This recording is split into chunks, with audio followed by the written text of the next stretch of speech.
राष्ट्र धर्म प्रेमी भव्य बंधुओं आत्माओं,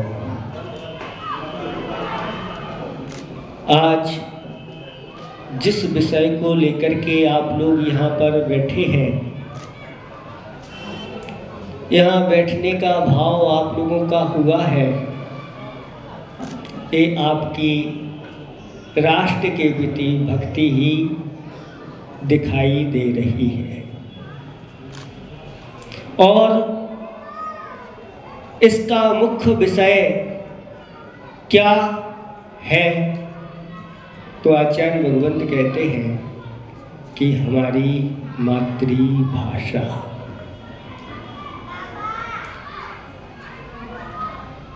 आचार्य भगवंत कहते हैं कि राख की नींव पर एक प्रासाद फिर भी खड़ा हो सकता है, लेकिन बिना मातृभाषा के इस राष्ट्र का निर्माण नहीं हो सकता। ये आप लिख करके रख लो। आज जितने भी देश हैं, सिर्फ भारत को छोड़ दो, उनका सबका मीडियम यानी माध्यम अपनी ही मातृभाषा होती है। लेकिन भारत की दशा ये कैसे हो गई, कब हुई, तो इसको सब जानते हैं। आचार्य भगवंत ने एक हाइकू लिखा है, उड़ना भूली, उड़ना भूली सोने की चिड़िया तू, उड़ना भूली सोने की चिड़िया तू, उठ उड़ जा। यह हमारा भारत देश सोने की चिड़िया कहा था, लेकिन आज वह उड़ना भूल गया है और हमारे गुरुदेव उसको संबोधन दे रहे हैं, उठ उड़ जा। ये तभी उड़ सकती है जब उसको अपनी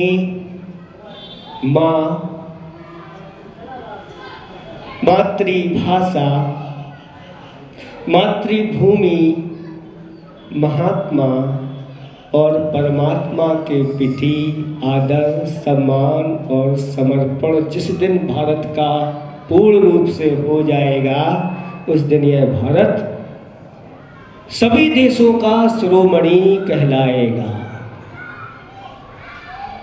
सभी देशों में भारत अग्रणी होगा। अभी भी कुछ चीजों में भारत अग्रणी है। वो दुनिया में वो चीज नहीं मिलती जो भारत में मिलती है, लेकिन फिर भी भारतीय लोग अपनी मातृभाषा के अभाव में, यानी मातृभाषा के शिक्षण के अभाव में वह विदेशी ही सारी चीज़ों को महत्व देने लग गए, जैसे अभी पूर्व वक्ताओं ने आपके सामने रखा। उसी को भी आप ज़्यादा पसंद करते हैं।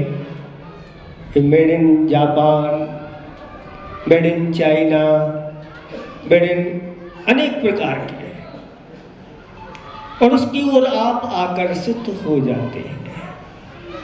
लेकिन इतने सारे के सारे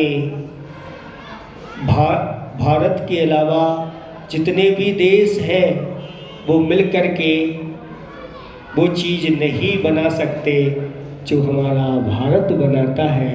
आज इस भारत में ऐसे महान संत हमारे गुरुदेव पूज्य श्री विद्यासागर जी महाराज, जो बाल ब्रह्मचारी हैं, बचपन से ही बाल ब्रह्मचारी है, और उनका पूरा का पूरा संघ भी बाल ब्रह्मचारी है। पंचशीलों का पालन करने वाले ऐसे महान संत मेड इन इंडिया में ही हो सकते हैं और कहीं नहीं हो सकते। इसलिए हमें अपनी मातृभाषा को सबसे पहले प्रधानता देना है। जैसे अभी महाराज श्री ने बताया, बोलो यहाँ पर इतने सारे लोग बैठे हैं, कितने लोगों के बच्चे इंग्लिश मीडियम में पढ़ते हैं? थोड़ा सा हाथ तो उठाएं। देखो उठाना नहीं चाह रहे हैं। कितने के बच्चे हिंदी मीडियम में पढ़ते हैं? हाथ उठाएं। वो भी नहीं उठ रहा है। क्यों? क्योंकि आप सबके सामने उठा देंगे हमारी पोल खुल जाए। हमारे आचार्य भगवत ने एक दोहा लिखा है, मात्रा मौलिक कब रही, मात्रा मौलिक कब रही, गुणवत्ता अनमोल। मात्रा मौलिक कब रही, गुणवत्ता अनमोल। और जितना बढ़ता ढोल है उतनी बढ़ती पोल।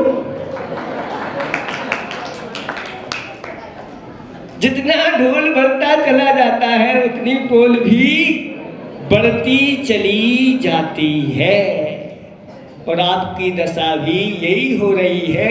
इसलिए आप लोग हाथ नहीं उठा पा रहे गुरुओं के सामने कि हमारे बच्चे इंग्लिश मीडियम में पढ़ते हैं, जबकि इंग्लिश मीडियम के माध्यम से ऐसा मस्तिष्क संबंधी अनुसंधान डॉक्टरों ने किया और इंग्लिश बोलते हुए मस्तिष्क की एमआरआई कराई गई और हिंदी बोलते हुए एक की एमआरआई कराई गई।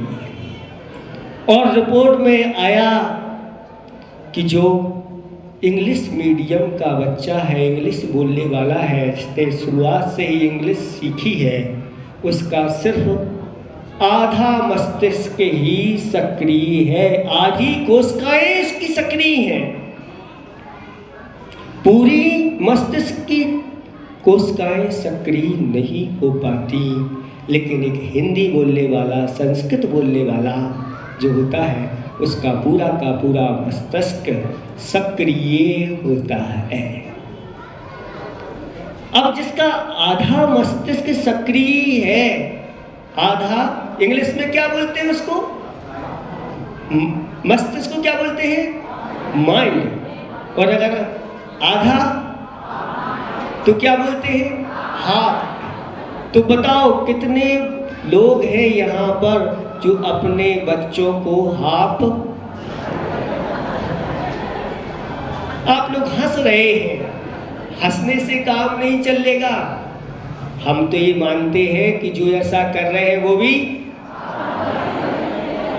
बुरा नहीं मानना भैया। ये तो इस प्रकार का अनुसंधान हुआ है, डॉक्टरों के द्वारा हुआ और पत्रिका में पूरा पूरा अनुसंधान का लेख आया है। देखा देखी ये सब चीज आप लोग करते चले जा रहे हैं। वास्तव में अपनी मातृभाषा के अभाव में हमारी जो संस्कृति है, हमारी जो सभ्यता है, हमारे जो संस्कार हैं, वह सब लोप होते चले जा रहे हैं। हमें पता नहीं। अभी यहाँ पर एक मंगलाचरण हुआ, उस मंगलाचरण में कुछ शब्द आए कि हमारा जो विद्यालय है ये क्या है? विद्या का मंदिर है। विद्या का क्या है? मंदिर है। उस मंदिर की मूर्ति क्या है? बोलो। अभी मूर्ति कहा था, मंदिर की मूर्ति सरस्वती है ना? पक्का? अब देखें, आप कुछ सरस्वती को आप मानते हैं, उसकी पूजा करते हैं, दीप जलाते हैं, और जो यहाँ पर आपके हाथ में रहती है, जिससे पढ़ते हैं, वह सरस्वती नहीं है क्या? है? लेकिन उस सरस्वती की विनय कितनी आप करते हैं? गुरु और छात्र, ये आप अभी अभी हमने सामने सामने उसका उदाहरण देखा, आप लोगों को समझ में आ जाएगा कि बच्चियां अपने उस बैग को टांग करके जा रही हैं। और बैग कहाँ है? वो पिट्ठू बैग है। हंसना नहीं आप लोग, एक बहुत रहस्य की बात बता रहे हैं। हमारा पतन यहीं से प्रारंभ हो रहा है। हमारे गुरुदेव कहते थे जब हम पढ़ते थे तो हम अपनी सरस्वती को कैसे ले जाते थे? विद्यालय में जब जाते थे तो अपने सिर पर रखे ले जाते थे, और वही संस्कार उनके अंदर आए और आज पूरा का पूरा भारत उनके चरणों को अपने सिर पर रखने के लिए लालायित है। फिर धीरे धीरे ये विनय समाप्त होने लगी और सिर से वह सरस्वती हृदय पर आ गई।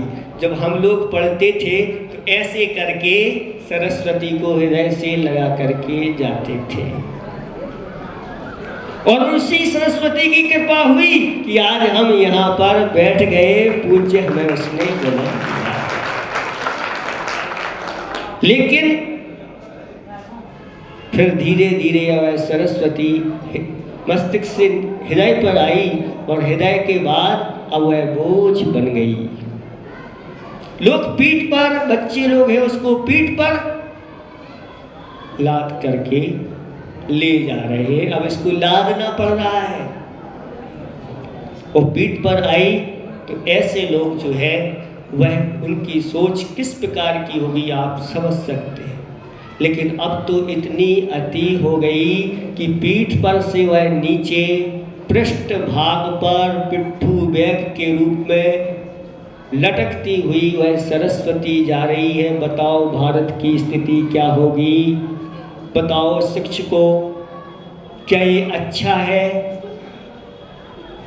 अच्छा नहीं है तो फिर आप इस प्रकार के सिद्धांत क्यों नहीं बना रहे कि हमारे स्कूल में सरस्वती की विनय होगी? सरस्वती की विनय होगी तो सरस्वती को पढ़ाने वाले गुरुओं की भी विनय होगी। और विद्या ददाति विनयम विनयाति आदि पात्रता पात्रत्वाद धर्माप्नोति धनाद धर्मा, ये नीति श्लोक प्रसिद्ध हैं। इनको अपने जीवन में क्यों नहीं उतारा जा रहा है? तो ये मीडियम ऐसा आ गया है जिसके माध्यम से हमारे अंदर वो संस्कार नहीं बैठ रहा है। और अंग्रेजों ने इस भारत को भारत ना रह करके क्या बना दिया? इंडिया बना दिया। आप जानते हैं कि इंडिया का अर्थ क्या होता है? आप डिक्शनरी में देख सकते हैं, ढूंढोगे तो मिलेगा। और इंडिया का अर्थ होता है असभ्य। क्या होता है? असभ्य। और इंडिया में रहने वाले कौन कहलाते हैं? इंडियन। इंडियन का अर्थ वहां निकाला अपराधी। असभ्य और अपराधी लोग जो होते हैं वो इंडियन कहलाते हैं। अब बताओ, आप चाहते हैं कि हमारा ये भारत इंडिया रहे और हम इंडियन बने? लेकिन पसंद तो हम इंडियन कहना और इंडिया कहना ही कर चाहते हैं। आखिर हम कैसे उन्नत बन पाएंगे? आप विचार करिए, क्योंकि उनकी सोच ऐसी थी। ये सब लोग जो है ना, हम लोग ही पढ़े लिखे हैं, बाबू हैं, बाकी ये सब भारत के। लॉर्ड मैकाले की जो नीति थी वह नीति उसके पिता ने उसको दिया कि यहाँ पर भली भारत ये आज़ाद हो जाए, लेकिन यहाँ पर ऐसी शिक्षा पद्धति लागू करो कि ये लोग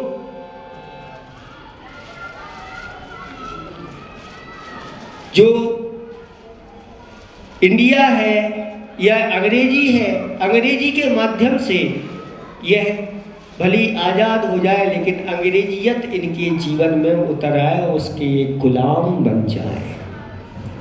और वही अपनाया गया और आज पूरा का पूरा भारत वर्ष हर चीज़ में इंग्लिश के बिना कोई काम नहीं चल रहा है, चाहे वह बड़े बड़े स्थान हो, चाहे बड़े बड़े पद आदि हो, उनमें सब में ही इंग्लिश।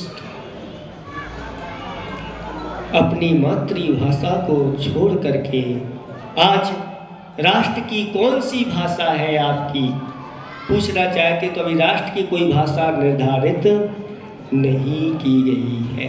सारे के सारे कार्य इंग्लिश मीडियम के माध्यम से यही हो रहे हैं, न्यायालय आदि में सब जगह।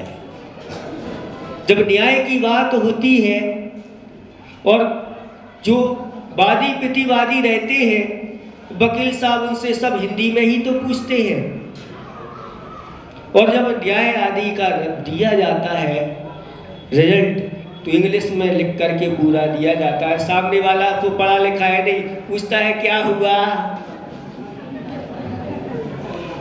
पूरी रामायण हो जाती है लेकिन उसे पता ही नहीं कि इसका सार क्या निकला। ये भारत की इस प्रकार की नीतियाँ चल रही हैं, आप लोगों को अच्छी तरह से समझना है। बहुत देर से आप लोग यहाँ पर बैठे हैं, इस प्रकार के कार्य आप लोग करते चले जा रहे हैं। गुरु महाराज समझाते हैं लेकिन समझते नहीं, वही की वही। इंग्लिश मीडियम के माध्यम से बच्चे के लिए कितना पुरुषार्थ करना पड़ता है, कई गुना 5 गुना पुरुषार्थ हिंदी मीडियम की अपेक्षा से इंग्लिश मीडियम में करना पड़ता है। शुरू से ही इस प्रकार से करता है, लेकिन उसके कुछ भाव समझ में उसको नहीं आते, सिर्फ रट्टू टोटा बन जाता है। अपने निर्णय लेने की क्षमताएं नहीं रहती उसके पास, बहुत सारी है। लेकिन शोधकर्ताओं ने देखा कि जो अपनी मातृभाषा में पढ़े हुए बच्चे हैं, बाद में जाकर के उन्होंने अनेक भाषाओं में प्रथम स्थान प्राप्त किया है। उनकी गुणवत्ता इंग्लिश मीडियम के माध्यम की अपेक्षा से 5 गुनी उनके अंदर ये पाई जाती है। लेकिन हम सब देखा देखी ही करते चले जा रहे हैं।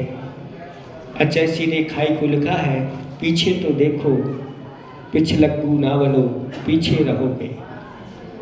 पीछे देखो यार, पीछे अपने इतिहास को देखो, अपनी संस्कृति सभ्यता को देखो। पिछलग्गू नहीं बनो। पिछलग्गू अगर आप बन गए तो हमेशा पीछे रहोगे। पिछलग्गू का अर्थ भेड़ चाल कहलाती है। एक भेड़ के पीछे दूसरी भेड़ हो गई तो क्या होगा? एक भेड़ अगर गड्ढे में गिर गई तो सारी की सारी गिरती चली जाती है और कोई रुकने वाला नहीं, ना रोकने वाला होता है। ये सब चल रहा है।